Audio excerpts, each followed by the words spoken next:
Hey guys, welcome to another edition of ERod versus Super Sentai. First things first, before I get going, I just want to thank everybody who sent me links to where I could watch the Super Sentai shows for free. I've been catching up on all the next Super Sentai shows, so hopefully I can keep this series going if you guys want me to. But a very extra special thanks to Darius Good, who not only sent me the ERod pony, ERod, but he also sent me a DVD box set of Bokender, which was adapted into Power Rangers Operation Overdrive.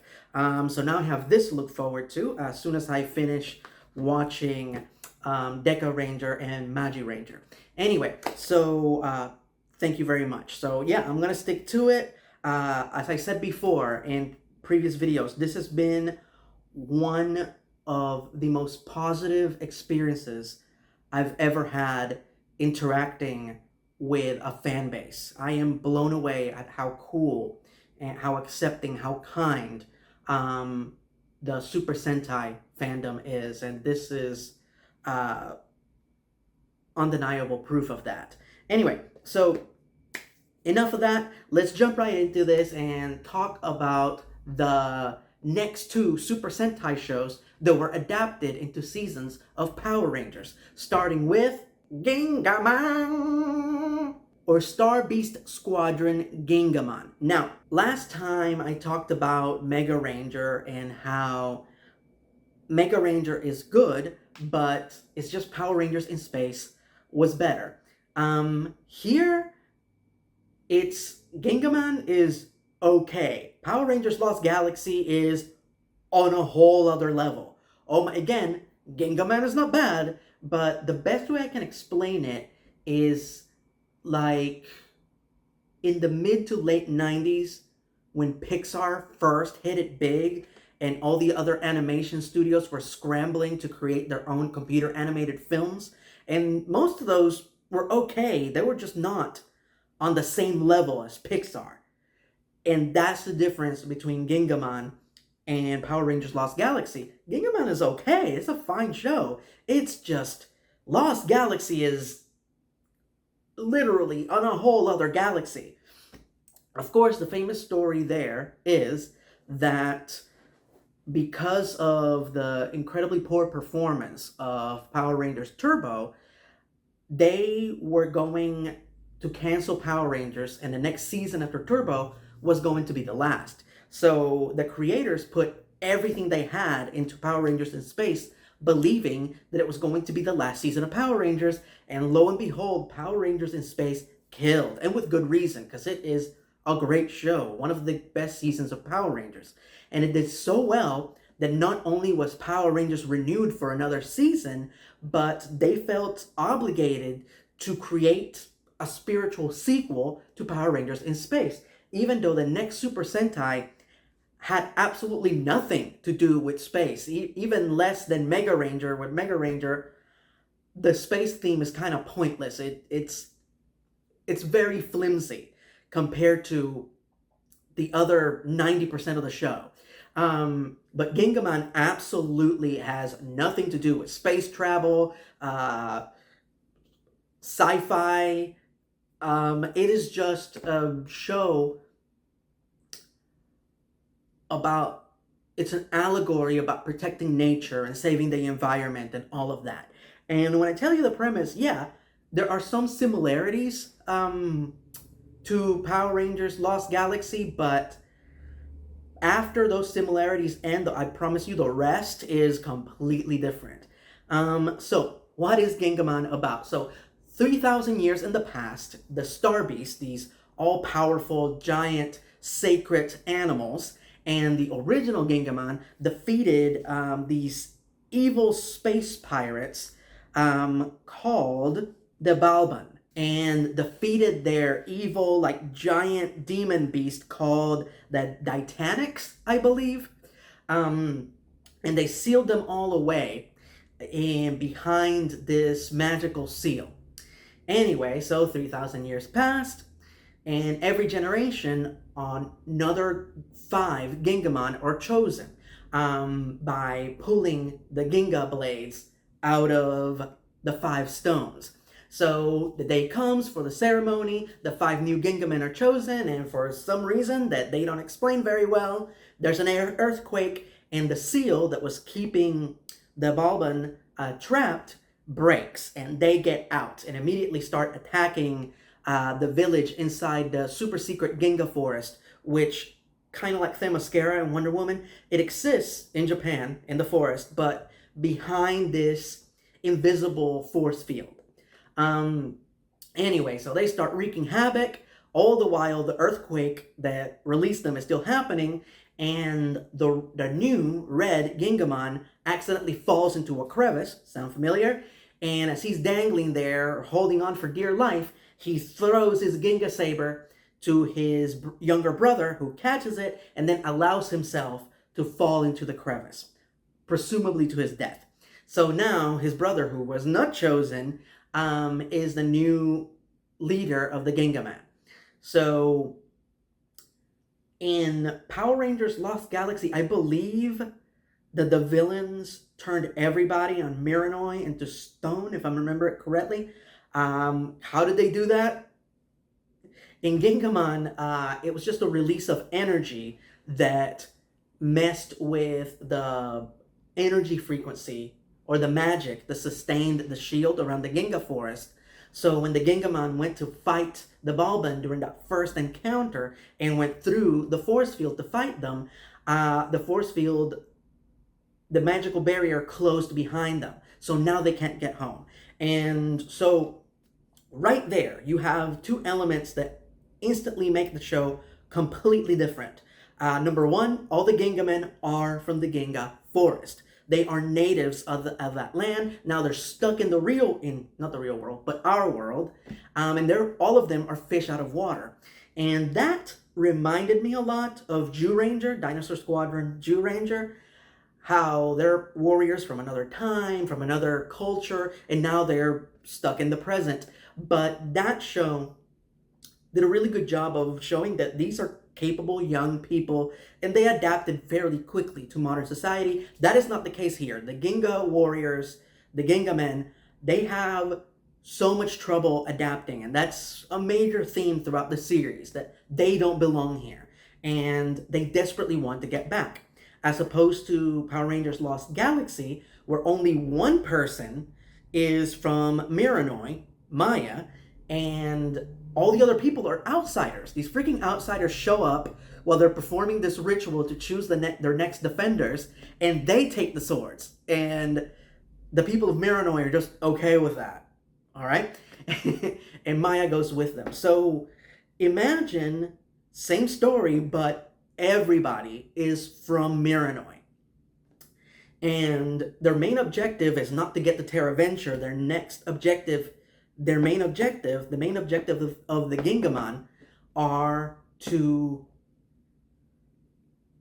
stop the Balban, stop the space pirates, so they can get home. So the balance will be restored to the magic of the world, and they can go home.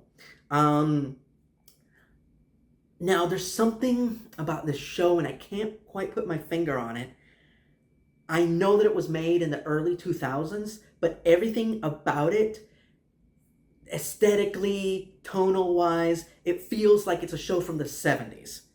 It's just something about it. It just feels out of date. Furthermore, the first half of the show, maybe the first 3/4, maybe this goes on longer than what I remember, but the show starts off with a bang. It starts off really, really, really big, and then it keeps building, especially with the introduction of the Bison Warrior, or as most of you might know him, the Magna Defender. And that storyline, very much like in Power Rangers Lost Galaxy, is great. It is the best subplot of Gingaman. So much so that I'm not surprised that they made it a point to include it in Power Rangers Lost Galaxy nearly intact. One of the few minor changes was that in Gingaman, the little boy that dies is the younger brother of the Bison Warrior. In Lost Galaxy, it's the son of the Magna Defender, which is even more hardcore. So that storyline is fantastic. It's well done. And then when it's concluded, when it turns out that the Bison Warrior is actually the Red Ranger's brother, older brother, that the one that was originally chosen to be Gingaman, once that's out of the way, the rest of the show is just flat, just completely flat.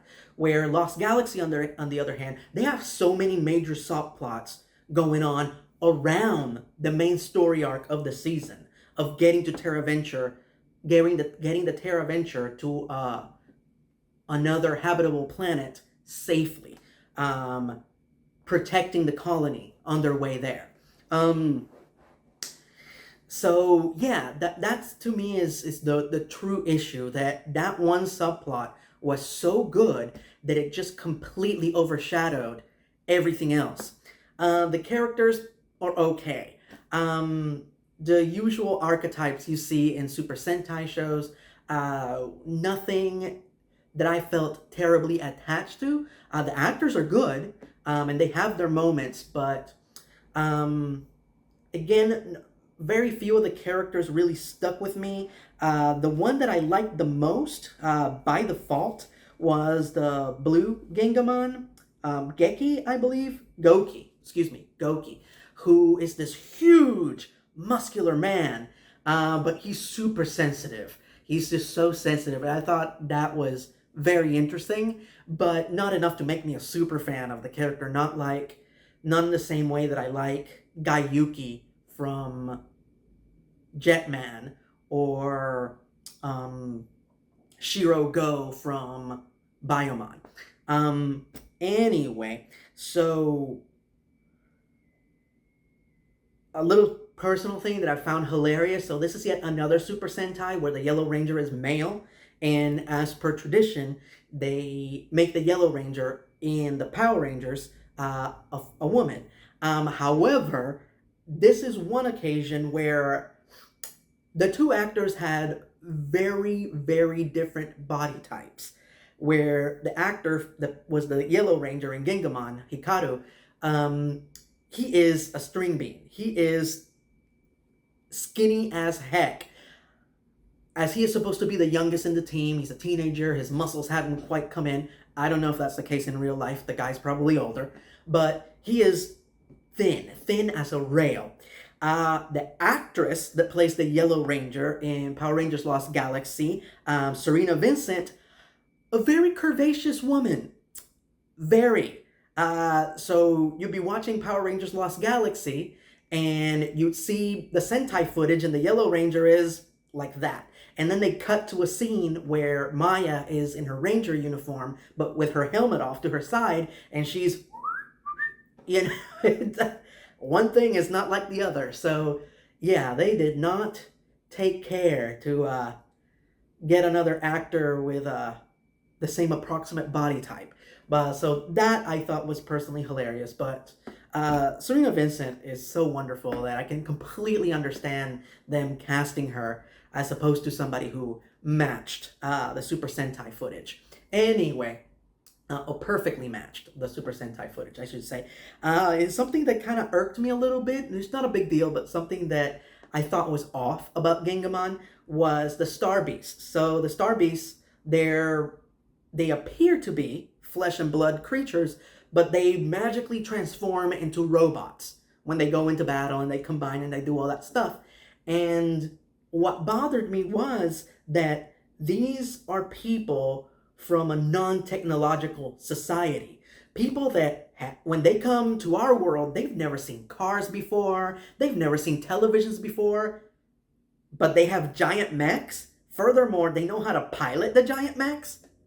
It just felt really off, and I wish that would have been explained or rationalized a little better. Also, so when they come to the real world, I forgot to talk about this during the plot when I was explaining the plot.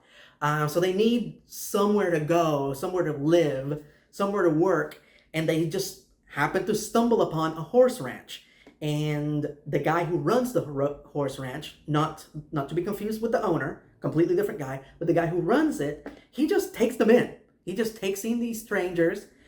He very quickly finds out their, secret identities, which again, yet another Super Sentai show where the characters do a shit job of hiding the fact that they're superheroes, which makes me appreciate Mega Ranger even more.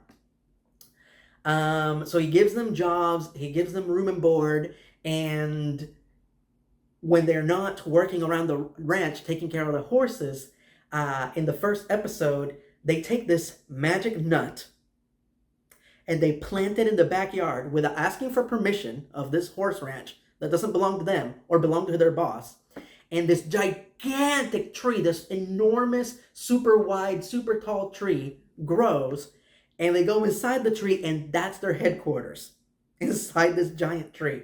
And inside the tree, there's a face on the wall, which reminded me a lot of Zordon, if Zordon was this really cheap-looking puppet like they would have designed for Chuck E. Cheese back in the 80s. And he's just like, he's just in the wall. He reminds me of Omak from Legends of the Hidden Temple. So he's just a face in the wall, and his eyes move, and his mouth moves like a marionette. And, well, just a regular puppet, actually. A dummy, I should say. And that's Moek, and that's basically their Zordon, their mentor, their leader, the guy that talks to them and tells them where to go and what to do. But furthermore, they needed a comic relief. They needed to give Moek somebody to talk to when the Gingamen are not around. So in comes Buku, who is this really kooky, silly-looking magical fairy. It looks like a Don Bluth fever dream. And I'm pretty sure this character's in there just to sell toys, and I hope that character sold a lot of toys. I hope the children of Japan found him very appealing, because times he's a little creepy. He's just floating around. The only thing that moves is his mouth and sometimes his eyes, and the rest of his body just stands still. His collar spins around. It is implied that his collar is like the rotors of a helicopter, and that's how he flies. And like a lot of Japanese fantasy characters, he feels the need to cap off every sentence that he says with his own name. Like, I have a terrible rash on my ass, Buku. And he just caps it off. He doesn't say that on the show. But if he did say that on the show, he would say his name at the end of the word, at the end of the sentence. But yeah, it was just there to be cute. There's a couple of episodes where he's very useful, but it's obvious that he was there to appeal to much, much younger children. But by him being there, it diminished the seriousness of a few moments, in my opinion. This coming from the guy who actually likes the owl from Circuit, from Power Rangers Time Force. Anyway, even though both characters serve the same function. Anyway, there's this hilarious moment that just caught me completely by surprise, where I was starting to lose interest in the show, and then this happened, and it floored me. And I rewound it and rewatched it, where the Pink Ranger, Saya, gets in an argument with the Yellow Ranger, Hikaru. And they're arguing back and forth, and they start throwing things at one another, and without looking, she grabs Buku and throws him at Hikaru. Hikaru ducks, and it hits the Green Ranger instead, Hayate, right in the face with Buku. And that was hilarious. But I just wish more things like that would happen in the show. Really good slapstick humor, but unfortunately it was rare. But when it did happen, it was memorable. And last but not least, like I said, the show gets really bland towards the end, and the saving grace of that end half was the crossover. That they crossed over with Mega Ranger. And like I said, while Mega Ranger may not be as good as Power Rangers in Space, it is still a good show, and the characters are great. So having the Mega Ranger show up and kind of take over the special for those 40 minutes was a breath of fresh air. But other than that, yeah, I only feel comfortable recommending Gingaman to people who are super duper fans of either Super Sentai, or if Power Rangers Lost Galaxy is your all-time favorite season of Power Rangers, and you just want to see its origins, you just want to see that original Sentai footage in its original context and see what it was like, give it a watch. Just give it a watch just for the sake of being able to say that you saw it. Now you get it. It'll add a little bit more to the experience. It'll definitely make you more appreciative of Power Rangers Lost Galaxy and how much energy and resources and imagination went into that show. But anyway, yeah, that's all I have to say about the Gingaman.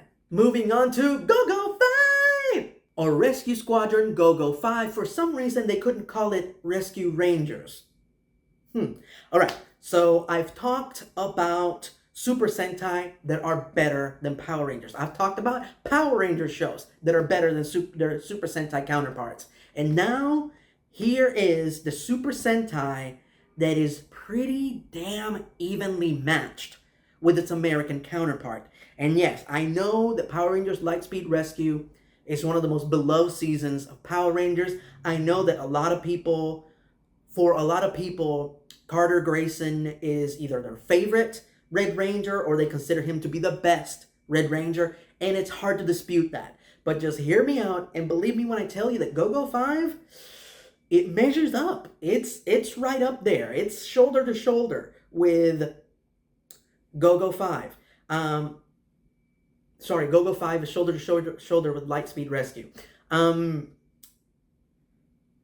Is it exactly the same? No. There are differences, and I'm going to go over them in a minute, but there are some things that GoGo 5 does better, and there are some things that Lightspeed Rescue does better.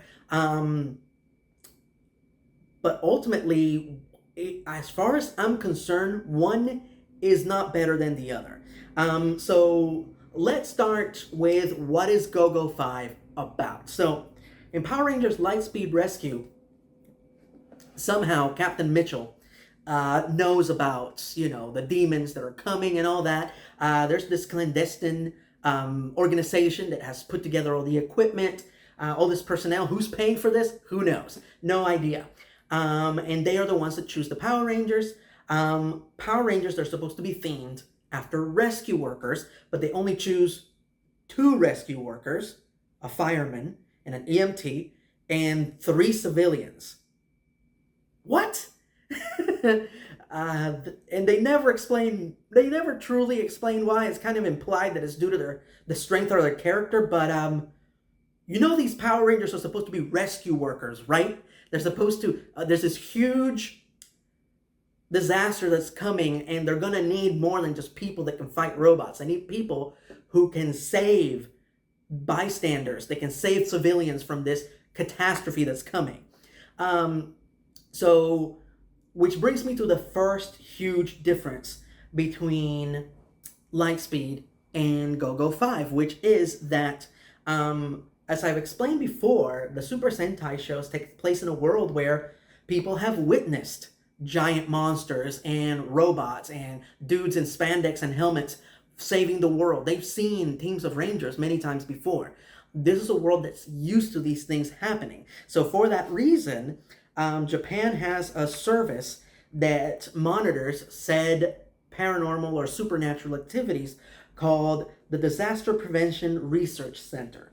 And there's one scientist in particular that works for them, Dr. Tatsumi, who, very much like Jor-El from Superman's mythology, Superman's dad, he knows that there's this huge disaster coming. But like Jor-El, nobody believes him. With good reason, though. Because Dr. Tatsumi is kind of a loon. He's an eccentric weirdo, and he has a horrible bedside manner. So you can understand why nobody believes him. So he secludes himself for 10 years, and he basically creates all the equipment and all the weapons and vehicles for the GoGo 5 with the aid of his own robots. So they have no staff, no personnel, no resources, just whatever this kooky wacky scientist built for the last 10 years. So he has a theory, then when the planets come into alignment in the shape of a cross, not the planetary alignment like in the convergence, when they come in alignment in the shape of a cross, that this will open the seal between our world and this other dimension, this other demonic realm where the Saima family lives. This is a family of all-powerful demons that once roamed the earth and somehow got trapped in there. So when that happens, the Saima family are coming, and they are going to sink Tokyo under the ocean, that entire coastline under the ocean. So he prepares by building all the weapons, suits, gadgets of the GoGo 5. And who does he recruit to become the GoGo 5? His own 5 children. Yeah, he might be a eccentric scientist, but he got busy every now and then. Anyway, so his 5 children, who are all rescue workers, not just 2, all of them. The Red Ranger is, well, they're not Rangers, the 5.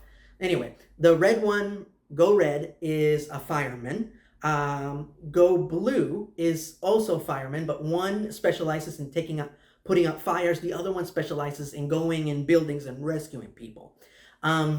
Green is a police officer. No, yellow is a police officer. Green flies an air ambulance. So whenever somebody needs to get to the hospital at a quick pace, he flies the helicopter that gets them there. And of course, Pink, just like in Lightspeed, is an EMT.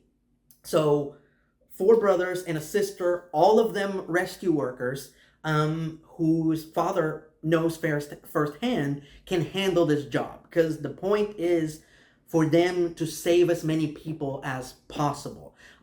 If they can defeat the Saima family, good, but it's more important to them as rescue workers to save the people. This is one of the main things that sets the show apart from all the others. And furthermore, another thing that they did better than Lightspeed is that the theme overall is family. You have this family of heroes trying to rescue everybody and trying to stop a family of villains. And you see the 2 different dynamics. And on top of that, kind of like Jetman, what makes the show interesting is not necessarily not always the conflict between the 5 and the Saima family, but the inner conflict within those groups. Because the 2 groups don't really get along, not all the time. Especially Saima family. They're always backstabbing each other. They can't decide who's going to be the leader when they arrive on Earth. The 5, they are this slightly broken family. Their mom went missing at a very young age, which they did a pretty terrible job of establishing that. That it kind of feels like it pops up towards the end of the show, how their mom has been missing all this time. And their father, even before the 10 years that he spent creating the technology of the GoGo 5, he was kind of an absentee dad. He wasn't there very often, and he didn't do a very good job of taking care of his kids, so much so that the Red Ranger, the eldest brother, Matoi, I believe, he becomes the surrogate father to the others. So much so that the others generally, when they need something, when they need advice, when they need comfort, they turn to him as opposed to their actual father. And in the process of Dr. Tatsumi spending more time with his kids during this endeavor and getting to know them better, he starts to become the father that he never was. He starts realizing the mistake that he made by neglecting his kids. Even though he's convinced himself that he didn't need to interfere because all 5 of his kids grew up into these awesome people who were heroes long before they became the GoGo 5. So one of the famous aspects of this show, it is that it is one of the few Super Sentai shows after Zyuranger to not have a 6th Ranger. And there's a very strong reason why they don't have a 6th Ranger in this show, because the show is called GoGo 5. 5! It's in the title. They're not going to change the title to GoGo 6. Furthermore, all of them have the Roman numeral 5, V, the Roman numeral 5, on their uniforms. So they're the GoGo 5. Alright? So I find it very hilarious that not only did they create a 6th Ranger for Lightspeed, but they put the V on the face of his mask. It is implied a couple of episodes of GoGo 5 that they might recruit a 6th Ranger. There's this female astronaut who's a really good friend of theirs and helps them out every now and then and really wants to be a member of the team, but it never happens. And lastly, the crossover. We get to see the Gingaman return, and they cross over with the GoGo 5. Again, don't hate the Gingaman, just not a big fan of theirs.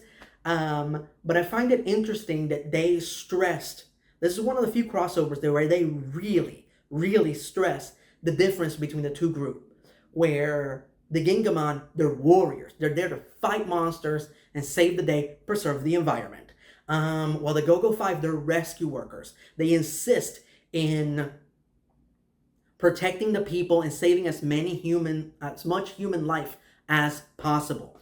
And I will say this, one thing in where the GoGo 5 is much more superior than Lightspeed Rescue was the crossover. The crossover in Lightspeed Rescue was laughable. Valerie Vernon, who missed most of Lost Galaxy due to illness, she finally comes back. She survives miraculously. They get her to come back for this crossover, and they barely used her.